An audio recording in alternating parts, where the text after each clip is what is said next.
ఈ రోజే ఒకవేళ నీ చివరి రోజు అయితే నువ్వేం చెప్తావు? నీ ప్రయాణం ఎక్కడికి? అగ్ని ఆరదు, పురుగు చావదు. నీ ప్రయాణం ఎక్కడికి? నువ్వు చనిపోయావు అంటే పరలోకంలో అయినా సరే నీకు చావు లేదు, నరకానికి వెళ్ళినా చావు లేదు. కాబట్టి దయచేసి బాప్తిజం తీసుకుని వాళ్ళు త్వరగా బాప్తిజం తీసుకోండి. బాప్తిజం అంటే ఏం లేదు, మారు మనసు పొందావా లేదా? యేసు ప్రభు నిజమైన దేవుడని నమ్ముతున్నావా లేదా? నీ హృదయంలో విశ్వసిస్తున్నావా లేదా? నీ పాపాలు నోటితో ఒప్పుకున్నావా లేదా? అంతే. వాటర్లో తీసుకెళ్తారు, నీ పాత జీవితం అంతా చచ్చిపోతుంది, క్రొత్తగా నిన్ను లేపుతాడు దేవుడు. అంతే బాప్తిజం అంటే. సరేనయ్యా, తీసుకున్న వాళ్ళంతా త్వరగా తీసుకుంటారు. మరి నేను తీసుకున్నాను, బాప్తిజం తీసుకున్నాను అన్న ఒకసారి చేతులు ఎత్తండి. ఇప్పుడు ఏమనుకోకుండా నేను ఇలాగే ఎక్కిస్తాను.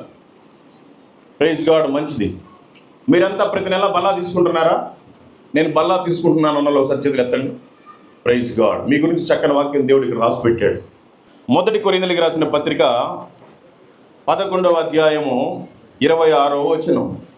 మీరు ఈ రొట్టెను తిని ఈ పాత్రలోని త్రాగినప్పుడల్లా ప్రభువు వచ్చు వరకు ఆయన మరణమును ప్రచురించుదురు. అర్థమైందండి? మళ్ళీ ఇంకోసారి చెప్పమంటారా? నేను ఆయన మరణాన్ని ప్రచురిస్తున్నాను అన్నలో ఒకసారి చేతులు ఎత్తండి. Praise God. కొంతమంది ఎత్తారు, మిగతా వాళ్ళు క్రైస్తవులని ఇక్కడ చెప్పుకోబాకండి. ఇది కూడా ఇంకో పెద్ద అవమానం.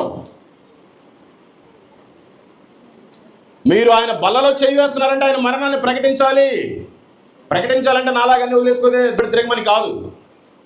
నువ్వు చేసే పనిలోనే నీ పక్క వారితో సువార్త చెప్పాలి. నువ్వు చేసే వ్యాపారంలోనే వచ్చిన కస్టమర్స్కి చెప్పాలి.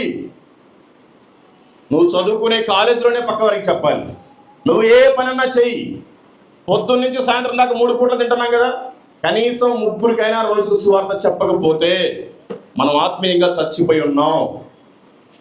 వాక్యం ఏమని చెప్తుంది? ఎవరైతే నా రక్తాన్ని త్రాగి నా శరీరాన్ని తింటారో నా గురించి ప్రకటించాలి అని చెప్తుంది. మరి మీరెంత ప్రకటించట్లేదంటే మీ పరిస్థితి ఏంటి?